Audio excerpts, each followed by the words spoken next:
آج میں علی محمد کی رہائی پہ مجھے خوشی اس لیے ہے کہ ایک تو یہ ثابت ہو گیا کہ بے قصور تھا. اس کو تقریباً 80 دن علی محمد کو انہوں نے جیل میں رکھا. اس کے باوجود یہ ثابت ہو گیا کہ کوئی ان کے پاس ایویڈنس نہیں تھی علی محمد کو کہ وہ کسی قسم کے تشدد میں وہ شریک ہوا. اور یہی کیس شہریار افریدی کا ہے.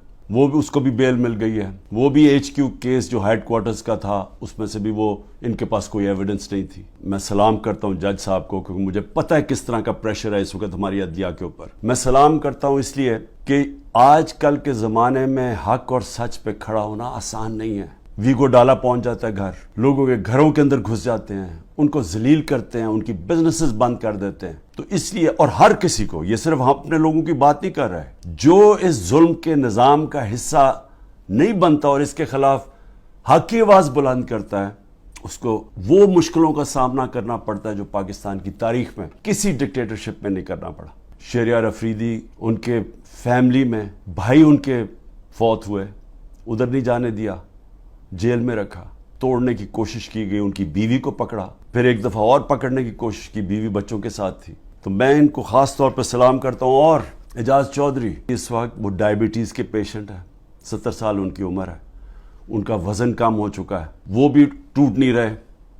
میاں محمود رشید ہارٹ کنڈیشن ہے، ان کو چیسٹ پینز ہوئی، ہسپتال گئے، اس کے باوجود وہ کھڑے ہیں. ڈاکٹر یاسمین کینسر کی سروائیور ہیں، عمر ان کی تقریباً 75 سال ہے، وہ اس وقت کی وہ بیٹھی ہوئی ہیں. اور ان کو کیا عمران خان کے خلاف وعدہ معاف گواہ بن جاؤ کہ عمران خان نے کہا تھا جا کے جلا دو. جس طرح 3-4 بچوں کو پکڑا انہوں نے، ان کو کہا جی عمران خان نے کہا تھا کہ کور کمانڈر گھر بھی جلانا ہے اور پھر وہ کوئی کاغذات ہے وہ بھی جلانے ہیں. یعنی لوگوں کو یہ بالکل سمجھتے ہیں کہ بھیڑ بکریاں، کوئی عقل ہی نہیں ہے عوام میں کہ وہ عمران خان کہے گا جی کور کمانڈر کے گھر میں کوئی کاغذات پڑے ہیں جو جلوانا ہے. اور ان سے یہ 164 کا بیان لیا. تو یہی کوشش کریں ڈاکٹر یاسمین سے، وہ بھی کھڑی ہوئی ہیں. لیکن جو میں سب سے زیادہ عمر چیمہ جس طرح کا ان کو پر تشدد کیا گیا، ان کی بیوی گئی کورٹ ہیئرنگ کے اوپر، ان کو پکڑ کے جیل میں ڈال دیا، وہ بھی کینسر سروائیور ہے. ایک ان کا ایک رنگ باز ہے جس کو میں پولیٹیشین بھی نہیں کہتا، جو جب ڈیفنس منسٹر تھا اور فورن منسٹر تھا دبئی سے تنخواہ لے رہا تھا.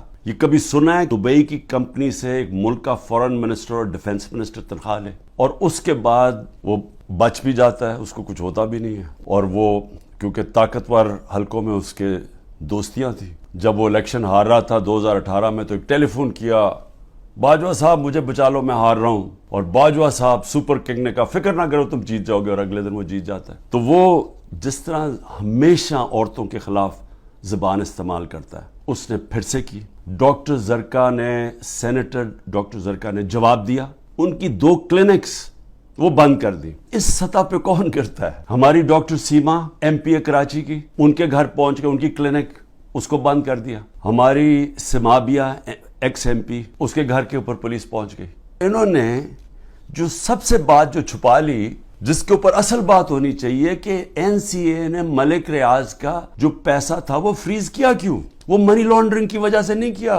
وہ انہوں نے کہا کہ ایک ٹرانزیکشن ہوئی، اور یہ سنیں ذرا غور سے، کہ حسن نواز نے پراپرٹی بیچی ملک ریاض کے بیٹے کو، اور وہ جو پراپرٹی بیچی وہ 50 بلین پاؤنڈ کی بیچی. انہوں نے کیوں، نیشنل کرائم ایجنسی انگلینڈ نے کیوں اس کے اوپر ایکشن لیا، اور ایکشن کیا لیا؟ ان کے اکاؤنٹ فریز کر دیے. کیوں کیے؟ کیونکہ پراپرٹی کی قیمت آدھی تھی. انہوں نے دیکھا کہ اس کی قیمت آدھی تھی، یعنی وہ 25 ملین پاؤنڈ کے ارد گرد اس کی قیمت تھی، 50 ملین پاؤنڈ کیسے دے دیا اس پراپرٹی کو؟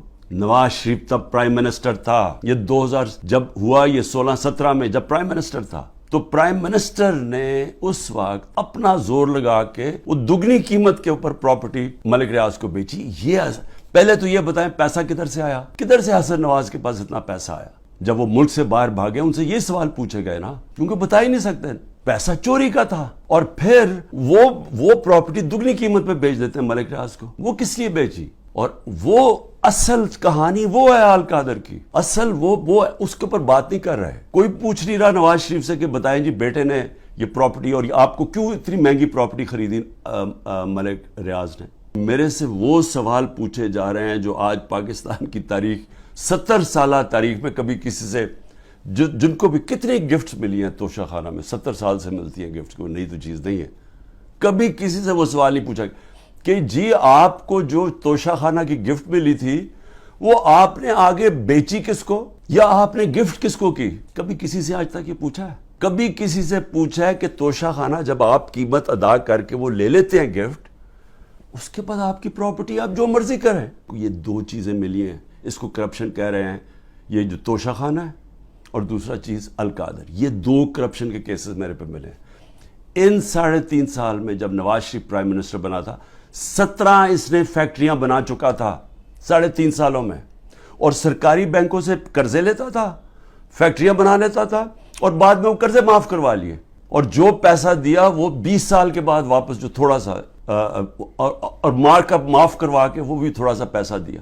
ان سے کبھی پوچھا زرداری اس ٹائم کے اندر مسٹر 2 سال میں اس کو مسٹر 10% ساری دنیا کہنا شروع کر دی تھی کہ ہر چیز پہ کمیشن کماتا تھا۔ تو یہ دو چیزیں ملی ہیں 3.5 سال میں، اور انشاءاللہ یہ میں ثابت کروں گا جب کیس آگے بڑھے گا، لیکن موقع دینا چاہیے مجھے پوری طرح جواب دینے کا۔ 16 روپے یونٹ بجلی تھی جب ہم گئے اپریل کے اندر، آج بجلی 50 روپے یونٹ پہ پہنچ گئی ہے۔ آپ ذرا پوچھیں تنخواہ دار لوگوں سے کہ ان کے اوپر آج کیا گزر رہی ہے، یہ کون ذمہ دار ہے اس کا؟ وہ جنہوں نے سازش کر کے گورنمنٹ گرائی تھی۔ آٹا 55 روپے 60 روپے سے پہنچا ہے آج کے جی 150 روپے پہ۔ چاول دگنی قیمت ہوگی جو چاول تھے۔ چینی، ہمارے دور میں بڑا شور مچا چینی چور، ہم نے انکوائری کروائی، چینی کی قیمت 80 روپے تھی، آج چینی 160 روپے پہ پہنچ گئی ہے۔ یہ دودھ بڑا ضروری ہے کیونکہ بچوں کے لیے بہت ضروری ہے، 150 روپے لیٹر سے گیا 230 روپے لیٹر پہ۔ 310 روپے کے جی سے 520 روپے کے جی پہ دال گئی ہے۔ کون ذمہ دار ہے جس نے یہ جو ساری سازش ہوئی تھی؟ اور انشاءاللہ جب بھی انکوائری ہوگی ثابت ہوگا کہ بہت بڑی ایک چلتی ہوئی حکومت کو مشکل وقت سے جو پاکستان کو نکالتی گئی اس کو گرا کے تو یہ ہوا۔ عوام تو آج پہلی دفعہ نکل رہی ہے، اس طرح ٹرن آؤٹ ہو رہا ہے، عورتیں نکل رہی ہیں، اور ان عورتوں کے اوپر جان کے یہ تشدد کیا جا رہا ہے باقی عورتوں کو ڈرانے کے لیے کہ وہ نہ گھروں سے نکلیں، کہ وہ چپ کر کے سہم کے بیٹھ جائیں۔ تو کدھر گئی ہیں ہیومن رائٹس جو عورتوں کو ریپرزینٹ کرتی تھیں؟ کدھر ہیں وہ عورتیں؟ کیوں نہیں بول رہی کہ جو ظلم ہو رہا ہے ان عورتوں کے اوپر؟ وہ بیچاری صنم اور طیبہ، وہ تو تحریک انصاف میں ان کا کوئی عہدہ نہیں ہے، ان کو جیلوں میں ڈالا ہوا ہے۔ وہ صنم کے خامد آیا، اس کو پکڑ کے لے گئے، اب ان کا گھر میں بچہ ہے، وہ کیا کرے گا؟ دونوں کو پکڑ کے لے گئے۔ افغانستان کی عورتوں کی بہت فکر ہے، اور ہے ٹھیک ہے کہ اسکولوں میں سب سے زیادہ ملک کی بہتری ہوتی ہے جب عورتیں پڑھی لکھی ہوتی ہیں، اور پاکستان میں تو خاص طور پہ جب آپ کی آبادی تیزی سے بڑھ رہی ہو تو اس کو روکتا ہی ہے کہ پڑھی لکھی، جب آپ کی بچیاں پڑھی لکھی ہوتی ہیں، عورتیں پڑھی لکھی ہوتی ہیں۔ لیکن کیوں فکر نہیں ہے کہ یہ پاکستان کی عورتوں سے کیا ہو رہا ہے؟ جب بھی الیکشن ہوگا آپ تحریک انصاف کو روک ہی نہیں سکتے، کیونکہ آپ لوگ اگر سہم بھی گئے نا، دلوں کے اندر ان جو فیصلے اور ذہنوں میں کر بیٹھے ہیں وہ اس سے نہیں پیچھے ہٹنے لگے۔ جب ایک آبادی ایک طرف آ کے کھڑی ہو جاتی ہے، قوم کھڑی ہو جاتی ہے، کوئی دنیا کی پاور اس کو روک نہیں سکتی۔ یہ صرف عارضی طور پہ آپ تھوڑی دیر لوگوں کو سہم جائیں گے، ڈر جائیں گے۔ میں چیلنج کرتا ہوں کہ جب بھی الیکشن ہوں گے آپ ڈیلے بھی کر دیں، ابھی ڈرے ہوئے ہیں کہ جی ابھی نہ کرو الیکشن، آپ اگلے مارچ کر دیں۔ میں آپ کو چیلنج کرتا ہوں کہ تحریک انصاف سویپ کرے گی الیکشن انشاءاللہ۔ مجھے جیل میں ڈال دیں، ڈسکوالیفائی کر دیں، جیتنا تحریک انصاف نے، کیونکہ قوم فیصلہ کر بیٹھی ہے۔ اور یہ جتنے آپ حربے استعمال کر رہے ہیں، آپ تحریک انصاف کا ووٹ بینک اور بڑھتا جا رہا ہے۔ لوگ بیوقوف تو نہیں ہیں، قوم تو دیکھ رہی ہے کیا ہو رہا ہے، اور قوم کے اندر غصہ ہے۔ ایک معاشی طور پہ ان کا قتل کر دیا ہے، ایک مہنگائی ان کو لے بیٹھی ہے، ایک 30 سال سے وہ شکلیں دیکھ رہی ہیں جو ملک کو لوٹ کے پیسہ باہر ان کا پڑا ہوا ہے، اور پھر ان کے اوپر خوف طاری کیا ہوا ہے کہ جناب ہم آپ مایوسی پھیلائی ہوئی ہے کہ تحریک انصاف جیت نہیں سکتی، عمران خان کے اوپر کانٹا مارا ہوا ہے۔ کانٹا صرف عوام کسی کے اوپر مارتی ہے، اور کوئی بھی انشاءاللہ جب بھی الیکشن ہوگا، کوئی بھی جب عوام کی رائے طے کر لیتی ہے، فیصلہ کر لیتی ہے عوام، آج تک دنیا کی تاریخ میں عوام کے خلاف کوئی نہیں جیتا۔